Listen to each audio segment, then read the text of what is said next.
Commissioner, Mountain Crest Park here, been here for about 10 years, a jewel here in the Northwest. Fantastic meeting place, and as we're sitting here, we've got disc golfers, basketball players, dog walkers, and just a perfect day in the Looking park. out, seeing a bunch of dogs right over there.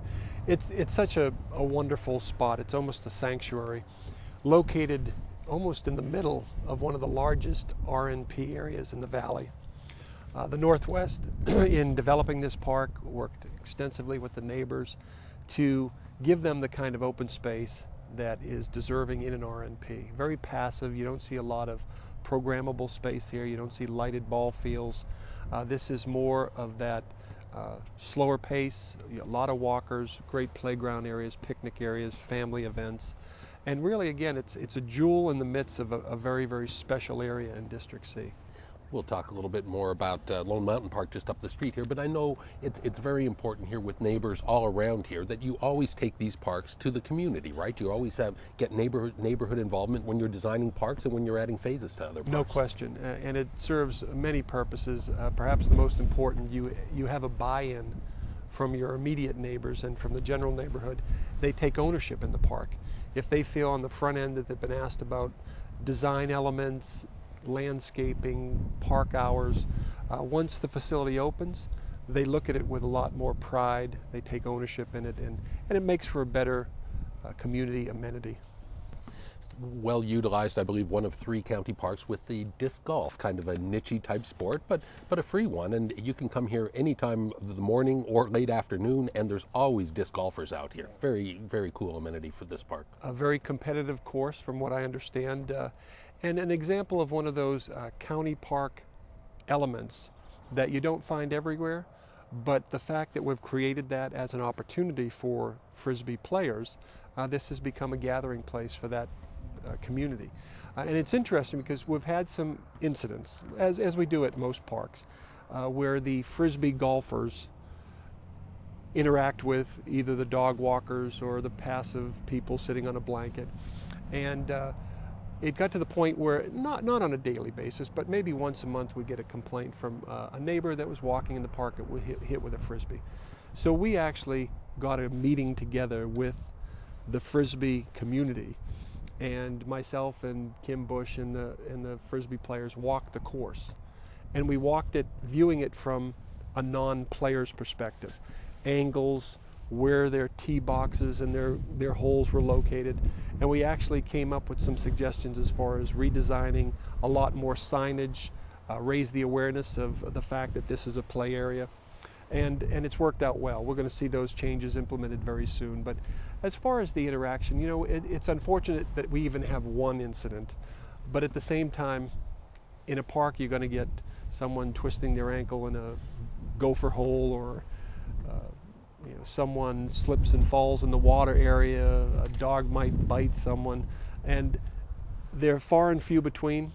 The bottom line is, a space like this is so special to thousands of residents, and we will continue to work with the neighborhoods to make this what they want it to be. And again, today's a perfect example. It's just a beautiful morning, and we have scores of people out here walking, exercising with their dogs, playing some basketball. That's what it's all about.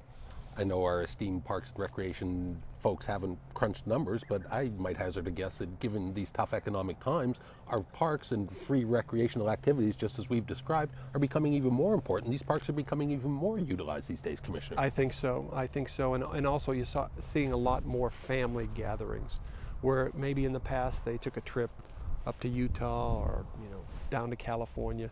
They're creating their destinations here in the valley, and Mountain Crest and many other open spaces provide that opportunity. And it's a great place for just that leisure activity where people can come and just relax. And in the Northwest especially, although we are in the midst of a RNP area where you half acres or larger home sites, it's also part of the city's higher density homes. And the higher the density in those developments, sometimes the lack of open space. So when you have a regional facility like this, it turns out to be a treasure for the entire community. And people escape to Mountain Crest to spend time with families, to just relax, find that peaceful time, which we all need. Another fabulous District C park, two parks actually, Lone Mountain Park and Lone Mountain Discovery Park. I know you're adding phase 2 there, and that has been another jewel, a gem, and a work in progress. You've worked with the neighbors to get some amenities there. Talk a little bit about what's upcoming in phase 2. Very much so, and this is part of the vision of former Commissioner Maxfield, who created a 10 or 12 phase park up at Lone Mountain. Very passive, which is what the neighborhood wanted. Again, surrounded by primarily half-acre homes or larger lots, and yet it's a destination point. Those that like to climb up Lone Mountain, those that like to walk around, get some exercise. This phase we worked with the neighbors, especially those directly abutting the phase 2 project site. What amenities did they want? And certainly picnic tables, walking areas. There's some bocce ball courts, some basketball courts, and then we also worked with the neighbors as far as separating. There's a neighborhood that kind of jets into the regional park, and what we did with them is we worked with them, and we actually added a gate to almost protect their neighborhood from just the flow of in and out traffic. Bottom line, as you mentioned earlier, Randy, we try to do our best on the front end to work with the neighborhoods and try to get their input. At the end of the day, they come out, they say, I'm part of this. I helped design this park, and look at what it's done. Mount Charleston, also part of District C. Commissioner, I know you're the chairman of the Mount Charleston Fire Protection District, and as we're heading in June, it's fire season. There's fire restrictions out there, and maybe give our viewers a few tips of what they can and can't do to make sure it's a safe time up on Mount Charleston. Yeah, first and foremost, those that are visiting the mountain, be aware of the various signage as far as the fire risks, the fire alerts. There is a lot of opportunities to picnic in safe areas. The residents up there, especially those that have been up there for a long time, are well versed at how to maintain their properties, clean up some of the droppings from the trees.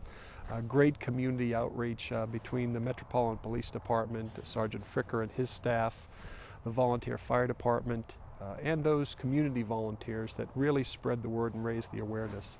Mount Charleston is such a special place, and it takes a unified effort and a unified voice to communicate the dangers of, especially this time of year, going into the summer, about fire. And what type of services, what type of commitment does it take from Clark County to help things run smoothly up there in Mount Charleston? As you say, it's a team effort and a multi-agency effort as well. It is. There's so many different agencies up there, from the local to the state to the federal government, and depending on the season. You know, we're coming off a very, very heavy snow season up there, where Clark County is responsible for plowing some of the areas, some of the residential subdivisions. Very difficult. Emergency response vehicles. We do work with the City of Las Vegas in a local agreement. There's an emergency fire group up there, the Department of Forestry. All these stakeholders meet on a monthly basis to address issues. As we move to the summertime, it becomes the weekend traffic, the dangers of firefighters, even the dangers of hiking when people may get disoriented or lost up there. Search and rescue is involved. So it's another one of those treasures that the more people find out about Mount Charleston, the more they go up, the more pressure is put on a very fragile environment. But thanks to all the stakeholder groups, it remains one of the #1 destinations during the summer from southern Nevada. And the visitors should be well protected up there. There's some expansion on Fire Station 81 and then 82 up in Cold Creek. You've also made some improvements up there. Very fortunate that we had support from the county commission on that. It's such the resources are so difficult now and so tight with budgets. It was wonderful that we had the opportunity to expand the station and therefore expand the service ultimately to the residents and visitors up there.